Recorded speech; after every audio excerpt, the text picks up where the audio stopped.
Hey, and welcome back to the Horsepower Monster. Got a fun video today? Hope you're going to enjoy it. Maybe even learn a thing or two. One of our most popular series that we've done around here is with engine builder Keith Newcomer of Newcomer Racing, who has done just ridiculous stuff when it comes to making power with the Jeep Straight 6 motor. Now, because of that, we've built a little bit of a Jeep community around the Horsepower Monster, and I'm kind of part of that too. I've had a few Wranglers and the Cherokee myself. So today, we're going to do a little bit of trivia. 10 things you maybe didn't know about the Jeep Cherokee. Fun, right? And since I know many of you are hardcore Jeep people and horsepower gearheads, you probably know some stuff about the Cherokee that we didn't even include here. Let us know in the comments because, hey, I'd love to know a little bit more myself. Thanks a lot and enjoy.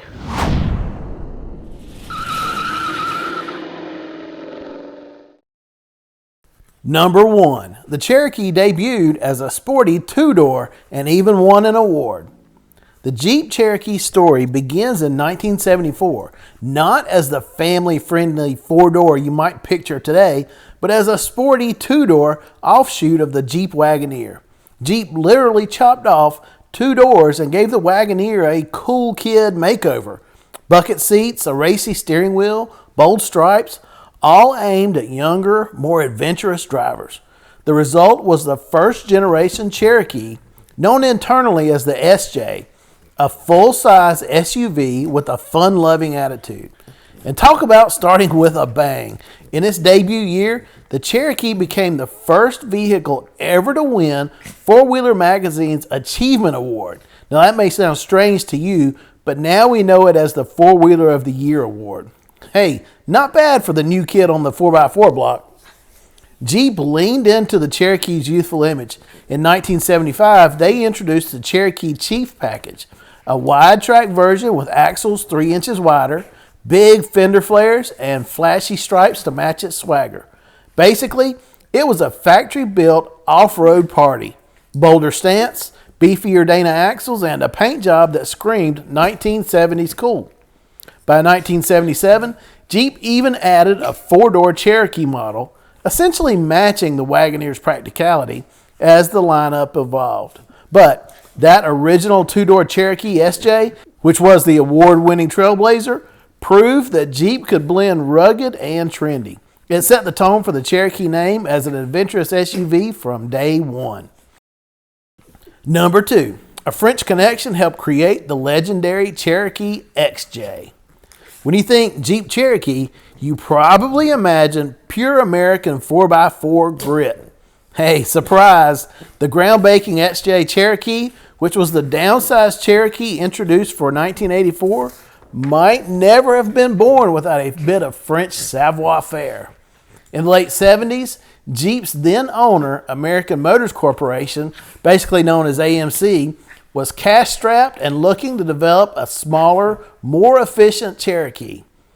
Enter Renault. Yes, the French automaker who famously brought the craptacular Encore and Le Car to these shores back in the 80s, bought a stake in AMC and became an unlikely savior for the Cherokee project. Renault pumped in about $150 million, which was big money back then, and sent over engineers, including the brilliant, and pardon me here because I'm probably going to kill the pronunciation, Francois Casting, to streamline AMC's product development.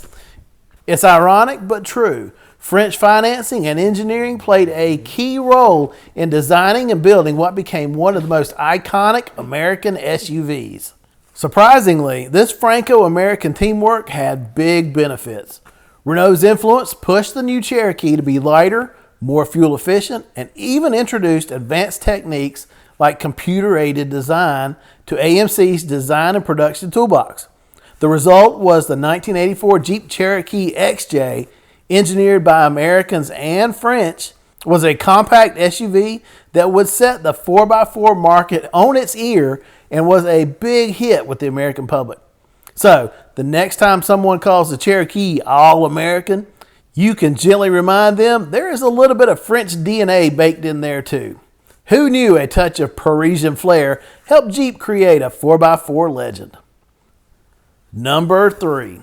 Cherokee broke the mold with the first of its kind unibody construction.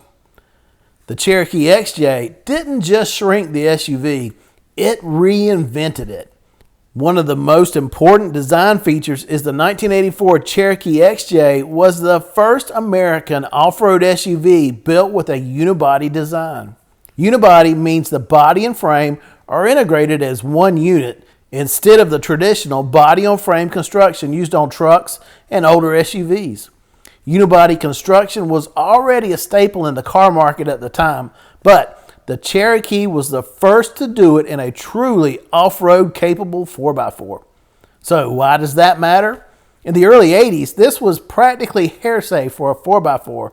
Body-on-frame builds were heavy-duty and rugged, while unibody was seen as only fit for cars.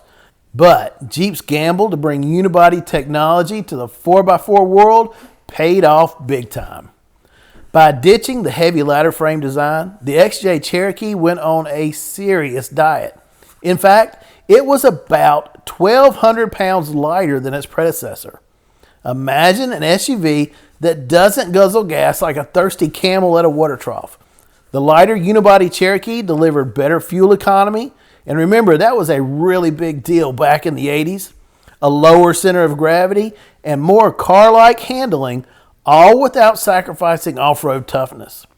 Initially, skeptics scoffed at the idea, saying, hey, maybe it'd twist up like a pretzel off-road.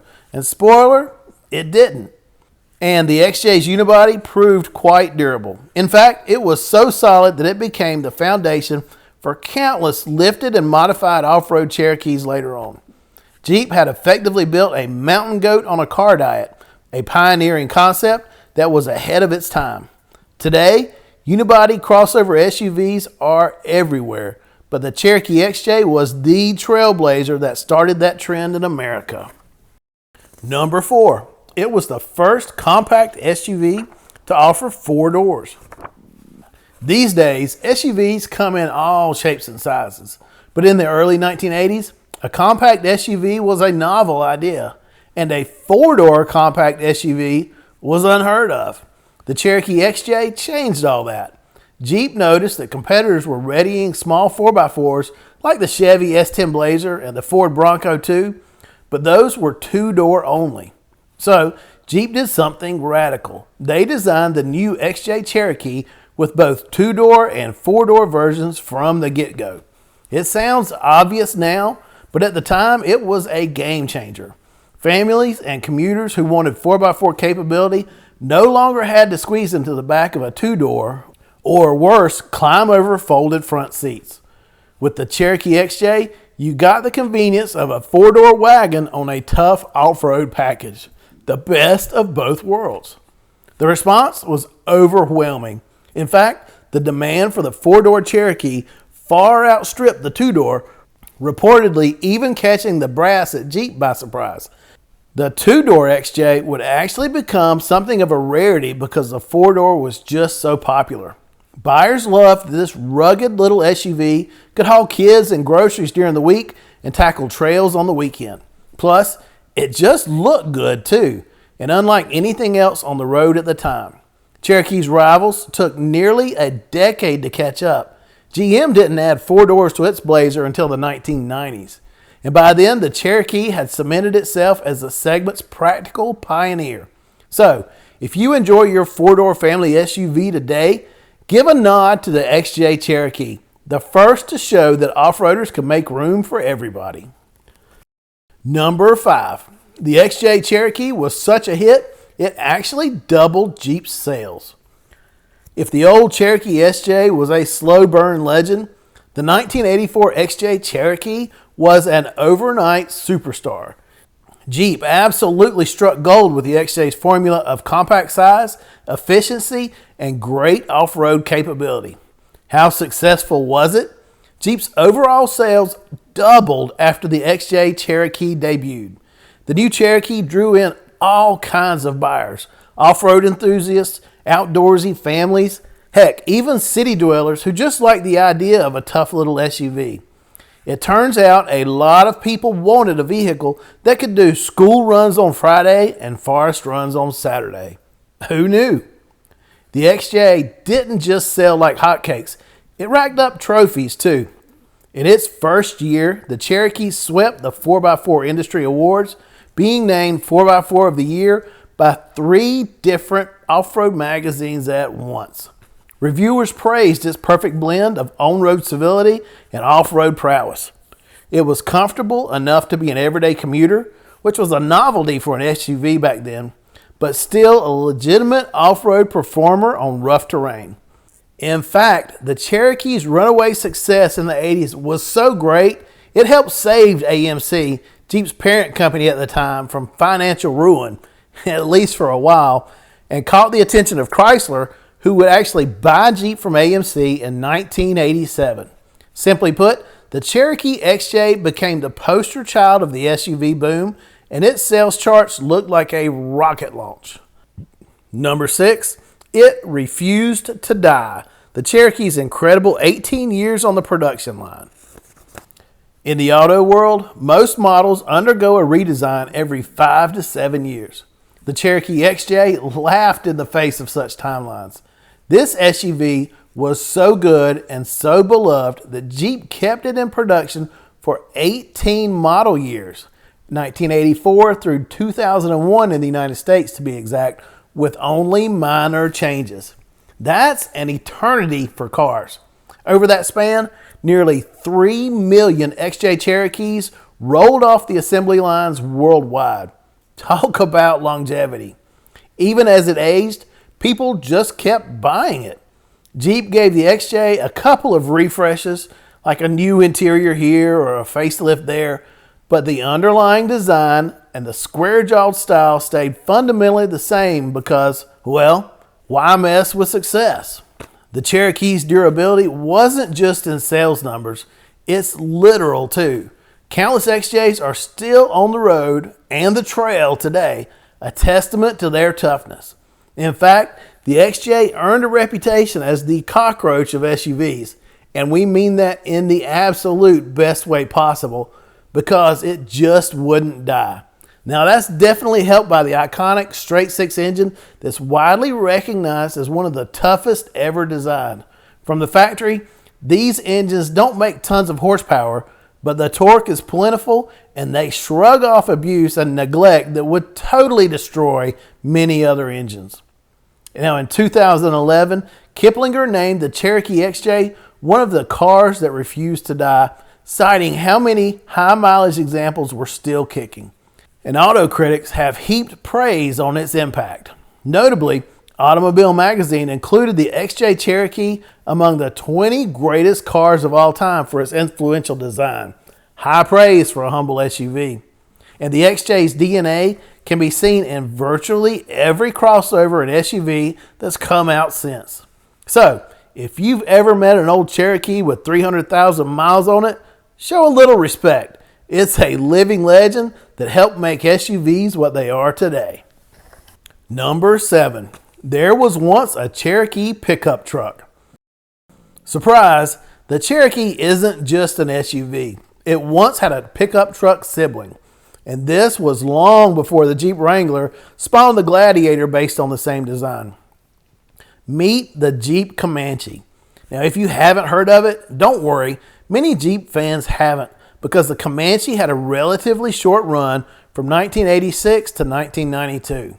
Essentially, Jeep took the Cherokee XJ's front half, including the cab, engine, and chassis, and attached a pickup truck bed to the back. Ta-da! Instant compact pickup. The Comanche, which was designated MJ, was directly based on the Cherokee and even built on the same platform. Think of it as the Cherokee's alter ego. SUV party in the front, truck bed business in the back.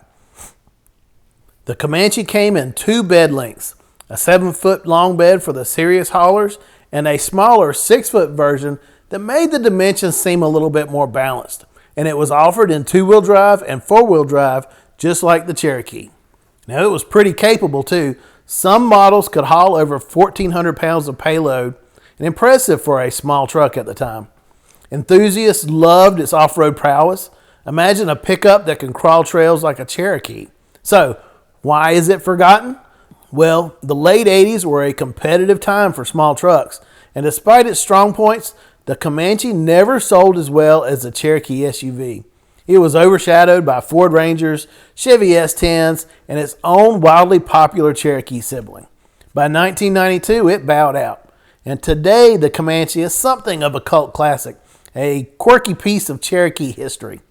If you spot a two-door Jeep pickup from the 80s, you're looking at one of those rare Cherokee pickups, a vehicle that proves that Jeep wasn't afraid to think outside the SUV box. Number 8. The Cherokee name disappeared in the U.S., but continued to live on overseas. For a period in the 2000s, American Jeep fans couldn't buy a Cherokee because it wasn't called that here. In 2001, Jeep finally retired the venerable SJ Cherokee.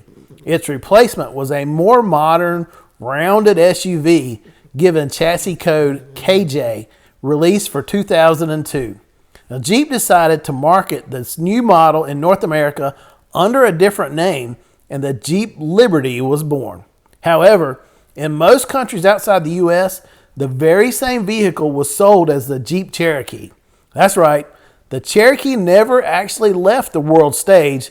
It just went incognito in the States for a while. So, why the name change here? The Cherokee had such a loyal following that the new, radically different 2002 model with its bubbly styling and independent front suspension did not feel like a proper spiritual successor. So some say Jeep wanted to protect the Cherokee brand by not attaching it to a product that might not live up to the legendary XJ's reputation. Hey, I get that. So Liberty it was in the US, while Europe, Asia, and elsewhere kept calling it Cherokee. This transatlantic identity crisis continued until 2014, when Jeep brought the Cherokee name back to America with the launch of the 5th generation model, chassis designation KL. By then, the Liberty nameplate was retired. It's a fun bit of trivia. So if you see a mid-2000s Jeep on the street and say London or Sydney, badged Cherokee, that same vehicle in New York or LA would say Liberty on the rear hatch. Jeep eventually realized the Cherokee name's cachet was too strong to stay shelved, so they revived it, and the Cherokee was back in its home country, ending the name hiatus. But for about 12 years, America had no Cherokee other than the Grand Cherokee, which is not the same thing, even though a watered-down Cherokee carried on worldwide. Number 9. The 2014 Cherokee came back with wild looks, and plenty of fans were shocked. Jeep's reintroduction of the Cherokee in 2014 with the KL model wasn't just a new chapter, it looked like a whole new book. When the 2014 Cherokee hit showrooms, people's jaws hit the floor, and not always in a good way. The reason? Mainly its radical front-end design. Jeep gave the Cherokee a sleek, aerodynamic nose with split headlights, thin LED daytime running lights up high, and the actual headlamps set lower in the fascia. To Jeep traditionalists, this was like seeing your tough old friend suddenly wear his hair slicked back and sporting a pair of fashionable eyeglasses. Some loved the bold experiment, but many hated it. The Cherokee's face was often compared to the quirky Nissan Juke and was utterly unlike the classic Jeep headlights. The controversy lit up the internet. Is this really a Cherokee? Now here's the kicker. Despite the drama, the Cherokee KL sold extremely well. It turns out the average buyer cared more about comfort and tech than headlamp shape. Jeep moved a ton of them, proving that polarizing looks won't necessarily kill sales. But the passionate outcry from Jeep purists was loud enough that Jeep gave the Cherokee a little cosmetic surgery just a few years later. By the 2019 refresh, they ditched the stacked and split headlight look for a more conventional single-piece headlight design. Even Jeep admitted, in a roundabout way, that they might have gone a bit too far into weird territory. As one writer quipped, the 2014 Cherokee is a gold-plated example of a bold design that an automaker backed away from due to backlash. Still, love it or loathe it, that 2014 Cherokee got people talking. Hey, you don't get to be the most controversial Jeep ever made without taking some risks. In hindsight, it also foreshadowed the split headlight trend we later saw on other SUVs. So, the Cherokee was edgy and ahead of its time, but maybe just a little too edgy for its own good. Number 10. The name Cherokee stirred up real-life controversy. The Jeep Cherokee's name, first used in 1974, has always been a tribute of sorts to the Native American Cherokee Nation. For decades, it flew under the radar of public debate. But in recent years, as conversations grew about the appropriateness of using indigenous names and mascots, the Cherokee found itself in the crosshairs. In 2021, the Cherokee Nation's principal chief publicly requested that Jeep stop using the name Cherokee on its vehicles. It was the first time the tribe had made such a direct ask in the nameplate's 45-plus year history, marking a significant cultural moment for the brand. Chief Chuck Hoskin Jr. explained that while he knew Jeep's intent wasn't malicious, it does not occur to us to have our name. He said, it does not honor us to have our name plastered on the side of a car. He expressed that the best way to honor the Cherokee people would be through education and respectful dialogue, not by appropriating their name for a product. Jeep's response at the time was what you might call cautious. The CEO of Jeep's parent company at the time, Stellantis, said that he was open to a dialogue and even considering a change. Now, nothing was actually done about it though, especially since the Cherokee model was discontinued in 2023. Still, Jeep continued to produce the Grand Cherokee model and is even bringing back the Cherokee name with a hybrid version in 2025. This debate mirrors what happened in sports with teams dropping Native American names and mascots. It puts Jeep in a delicate spot. The Cherokee name has huge brand recognition, so unfortunately, cultural sensitivity gets weighed against marketing value. For Jeep fans, it was a reminder that this beloved nameplate isn't just a random word. It carries meaning far beyond the vehicle itself and history well beyond the badge. Whether the Cherokee name for this SUV will eventually be dropped is a question that's yet to be answered. But it's certainly something many Jeep enthusiasts never knew would become an issue. It goes to show the Jeep Cherokee is more than just an SUV, it's a cultural icon. And like all icons, it lives at the intersection of history, culture, and changing times. There you have it, 10 things you maybe didn't know about the Jeep Cherokee. From award-winning 1970s roots to trend-setting 80s revolution to forgotten pickups and naming dramas, the Cherokee's journey has been anything but boring. It's an SUV that's worn many hats: trail champion, family hauler, global traveler, design daredevil, and conversation starter. If you enjoyed this ride through Cherokee history, give us a like and share your favorite Cherokee fact or memory in the comments. And as always, thanks for watching, and we'll see you next time.